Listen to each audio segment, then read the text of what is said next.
Hello friends, welcome to the new session of Smita classes. Today we will be dealing with the 10th chapter of Startup Science book of Standard 3. The name of the chapter is Rocks and Soil. You already know that the earth is made of rocks and minerals. The innermost part of the earth is called the core. It is made of molten rocks and is therefore liquid. The outermost layer of the earth is hard and is called the crust. It is made of solid rocks. You can compare the earth to a coconut. The shell of a coconut is hard like crust of the earth. The innermost part of coconut is liquid like the core of the earth. Each rock is made of 2 or more minerals. Rocks differ in their size, shape, color, texture, origin and use.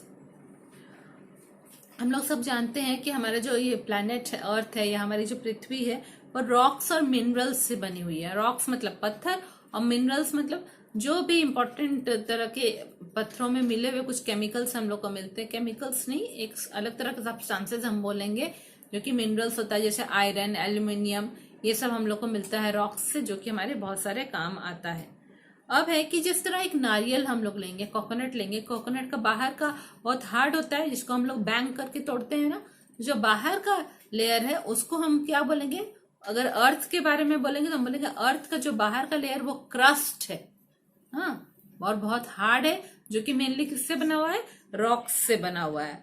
अर्थ का बाहर का layer यानी ये crust क्या है जिसके ऊपर चल रहे हैं, जिस जमीन पे हम लोग चलते हैं बाहर, वो क्रस्ट है अर्थ का. वो बहुत ही हार्ड है और रॉक से बना हुआ है.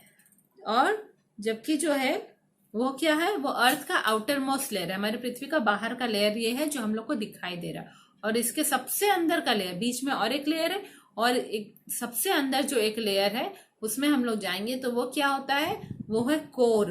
और कोर में क्या है? वहां पे पत्थर जो है वो पिघले हुए स्टेट में है, मॉल्टन स्टेट में. आधे पिघले हुए हैं, आधे सॉलिड है.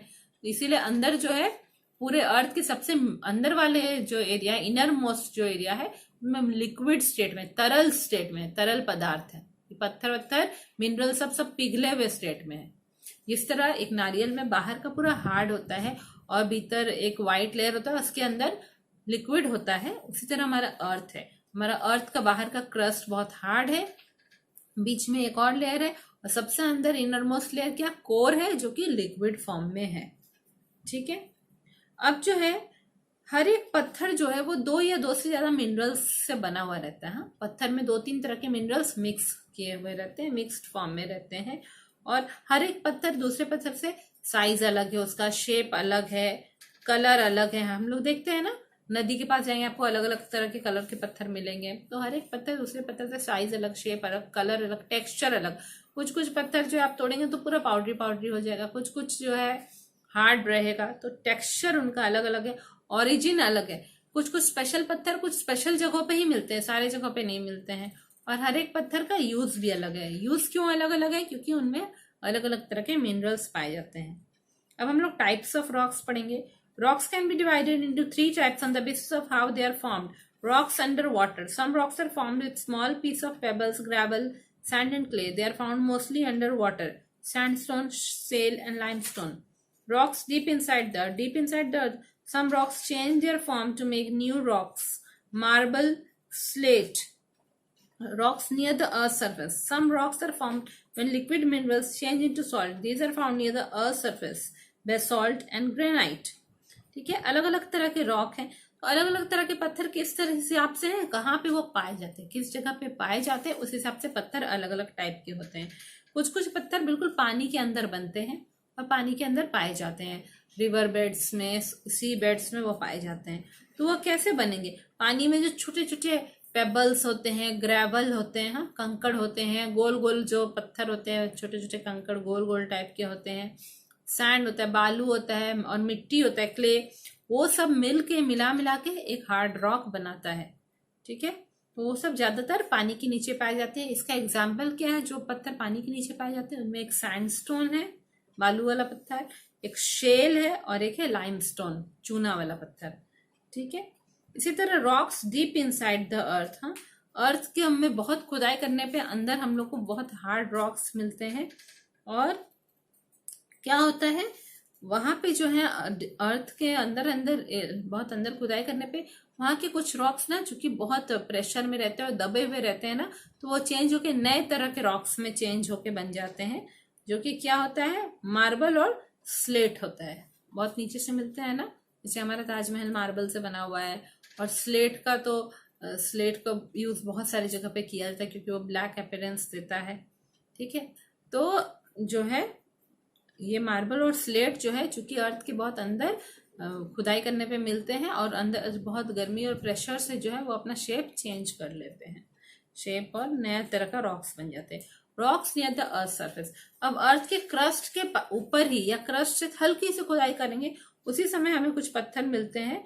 वो कैसे होते हैं, पूरा इनर मोस्ट कोर में क्या है, लिक्विड रॉक्स है। तो जब अर्थक्वेक होता है और कहीं से अगर जमीन में दरार आ जाती है, क्रैक हो जाता है जमीन में, तो अंदर का लिक्विड रॉक्स बाहर आ जाता है, वोल्केनो वगैरह से अंदर का लिक्विड रॉक्स बाहर आ जाता है, और बाहर आके वो धीरे धीरे धीरे धीरे होके ठंडा होके सॉलिडिफाई हो जाता है, और तब वो नया तरह का रॉक्स बना लेता है। वो सॉलिड रॉक्स कहाँ मिलेगा, अर्थ के क्रस्ट के पास ही मिलता है, या तो ऊपर ही मिलेगा या थोड़ी सी खुदाई करके मिलेगा। तो उनका एग्जाम्पल क्या है, बेसॉल्ट और granite. The birth story of soil. Soil is the topmost layer of the earth's surface. It consists of a mixture of particles of broken rocks, minerals, and decaying plants and animals. It is essential to all forms of life on the earth, directly or indirectly. Soil is formed over a very long period of time due to the weathering of rocks and minerals. The process of soil formation is ongoing. Weathering, it is the process of breaking down of rocks due to the action of cold, water, heat, and wind. ठीक है, अब है कि soil, मिट्टी के जन्म की कहानी। सबसे जो हमारे अर्थ के सरफेस में, अर्थ के क्रस्ट जो है ऊपर का सरफेस, उसमें का सबसे ऊपर वाला लेयर जो है वो क्या है, उसको सॉयल कहते हैं, मिट्टी कहते हैं। उसमें क्या होता है, उसमें छोटे छोटे पत्थर के टुकड़े होते हैं, mixture of particles of broken rocks होते हैं, पत्थर के टुकड़े होते हैं, मिनरल्स होते हैं, और सड़ते हुए प्लांट एनिमल होते हैं। इन सब का मिक्सचर करके सॉयल बनता है। ठीक है, और जितने भी प्राणी जो है अर्थ पे रह रहे हैं, चाहे प्लांट्स हो, एनिमल्स हो, ह्यूमन बींग्स हो, उन सबको के लिए सॉयल एसेंशियल है। हाँ, उन सब के लिए सॉयल एसेंशियल है, चाहे डायरेक्टली या इनडायरेक्टली। प्लांट्स के लिए तो डायरेक्टली जरूरत है, सॉयल बहुत जरूरी है, डायरेक्ट मिट्टी से उनको मिलेगा मिनरल्स, और उन प्लांट्स को हम खाएंगे तो हमको उससे मिनरल मिलेगा। इनडायरेक्टली हम लोग को भी उस सॉयल की जरूरत है। अब बहुत सालों सालों में सॉयल तैयार होता है, कैसे, due to weathering of rocks and minerals. Weathering क्या होता है, जब जोर की हवा चलेगी, बारिश होगी, हाँ, और बहुत ठंड पड़ेगी। मान लीजिए गर्मी के दिन में बहुत गर्म पड़ी, रॉक्स थोड़ा एक्सपैंड हो जाते हैं, थोड़े बड़े साइज हो जाएंगे। ठंड के दिन में फिर वो कॉन्ट्रैक्ट हो जाएंगे, या रात में ठंड में वो कॉन्ट्रैक्ट होंगे, फिर दिन में एक्सपैंड होंगे, फिर कॉन्ट्रैक्ट होंगे। उसी रॉक्स के ऊपर जोर से जब हवा चलेगी, बारिश होगी, तो उसमें क्रैक आ जाएगा, और धीरे धीरे क्रैक से वो छोटे छोटे टुकड़ों में हो जाएंगे और सॉयल में चेंज हो जाएंगे। इसी को कहते हैं वेदरिंग। तो बहुत लंबे समय तक अगर वेदरिंग होता रहेगा रॉक्स और मिनरल्स का, तो सॉयल बनता है। ठीक है, यानी सॉयल हम समय ही बन रहा है, सॉयल फॉर्मेशन इज ऑनगोइंग।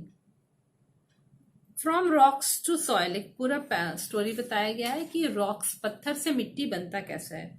सबसे पहले, these are hard rocks on the surface of the earth. The sun heats up these rocks. Rain and wind cool them down. They develop cracks due to constant heating and cooling. The cracks gets bigger and bigger.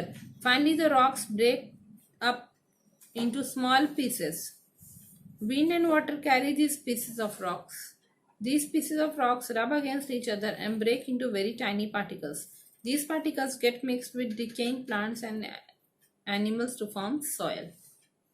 क्या हो रहा है, हमारे अर्थ के ऊपर, surface के ऊपर बहुत हार्ड पत्थर है, चट्टान है ना, बड़े बड़े, तो हार्ड पत्थर है। जब सूर्य की गर्मी उन्हें पूरा गर्म कर देती है, और फिर वो रात में ठंडे हो जाते हैं, और ऐसे लगातार वो कभी गर्म हो रहे हैं, ठंडे हो रहे हैं। और वो ठंडे कैसे थे, उनके ऊपर जब बारिश पड़ती है, जोर की हवा चलती, तब भी वो ठंडे हो जाते हैं। ठीक है, तो लगातार ये गर्म ठंडे होते होते तो क्या होता है, उनमें क्रैक हो जाता है, और क्रैक धीरे धीरे बढ़ते ही जाता है। फाइनली एक समय ऐसा आता है, क्रैक इतना बढ़िया कि वो पत्थर छोटे छोटे टुकड़ों में टूट जाता है।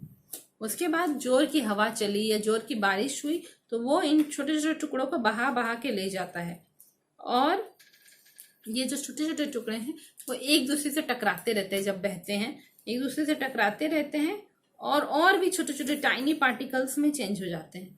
और ये पार्टिकल्स जो है, उसके टाइनी पार्टिकल्स जो है वो मरते हुए प्लांट्स और एनिमल्स के साथ मिक्स हो जाता है और बन जाता है क्या, सॉइल कहलाता है।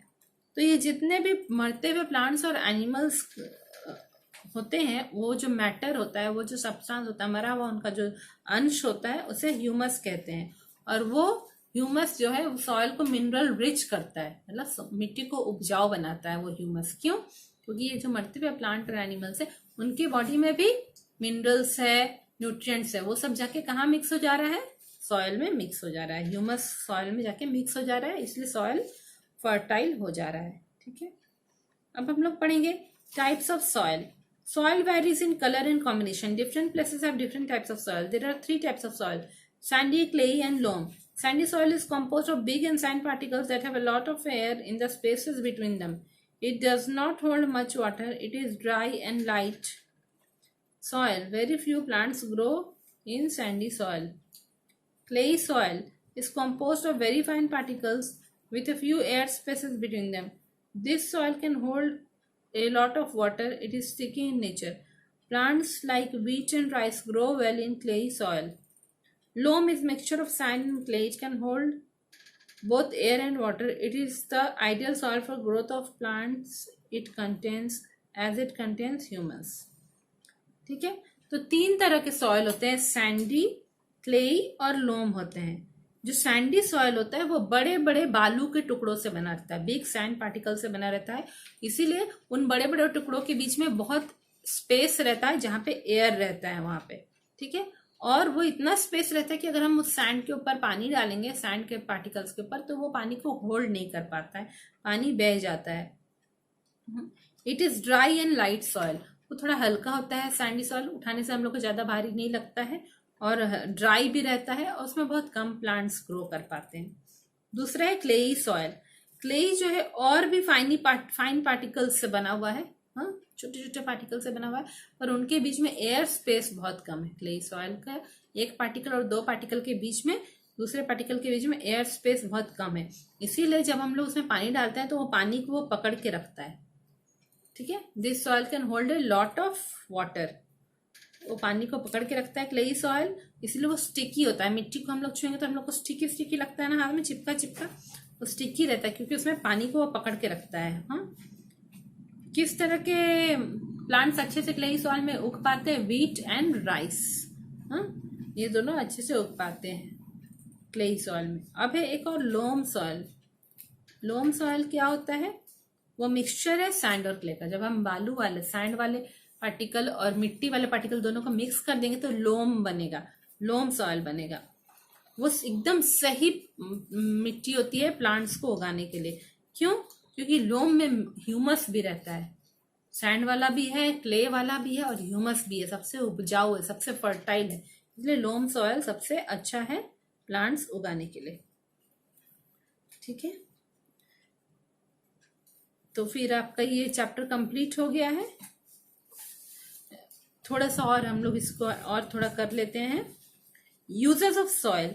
Soil is very important to us in many ways. Soil provides water and minerals to plants for growth. Soil is the habitat of many tiny creatures like snails, earthworms, and woodlice. Soil prevents floods by absorbing rainwater. Soil provides us with useful minerals like diamond, graphite, etc. Soil हम लोग के लिए बहुत जरूरी है। क्यों? Soil का आखिर यूज क्या है? तो सॉइल जो है हमारे पौधों को वाटर और मिनरल देता है ऊपर बढ़ने के लिए, आगे बढ़ने के लिए। और सॉइल घर है बहुत छोटे छोटे कीड़ों के लिए, वह घर है। कैसे कैसे कीड़े उसमें रहते हैं? स्नेल रहते हैं, केंचुए, अर्थवर्म रहते हैं, और वुड लाइस, दीमक जो होता है, वो सब भी रहते हैं। वो सब को सॉइल की जरूरत होती है, वो लोग रहेंगे उसी में। Soil prevents floods bye absorbing rain water. अब क्या है, बहुत जोर से बारिश हो रही है और बारिश का पानी बह बह के जा रहा है, तो अगर मिट्टी अच्छी मिट्टी रहेगी, वो क्या करते हैं, वो उस पानी को सोख लेती है, और जब पानी को सोख लेगी तो पानी नदी में कम भरेगा क्योंकि मिट्टी ने सोख लिया है। इस तरह बाढ़ आने की चांसेस, फ्लड आने के चांसेस कम हो जाएंगे। Soil provides us with useful minerals like diamond, graphite etcetera. मिट्टी से हम लोग को बहुत ही काम के मिनरल्स भी मिलते हैं। जैसे डायमंड हम लोग को मिट्टी से ही मिलता है, सॉयल से मिलता है, ग्रेफाइट भी मिलता है, जो कि बहुत सारे काम पे आते हैं।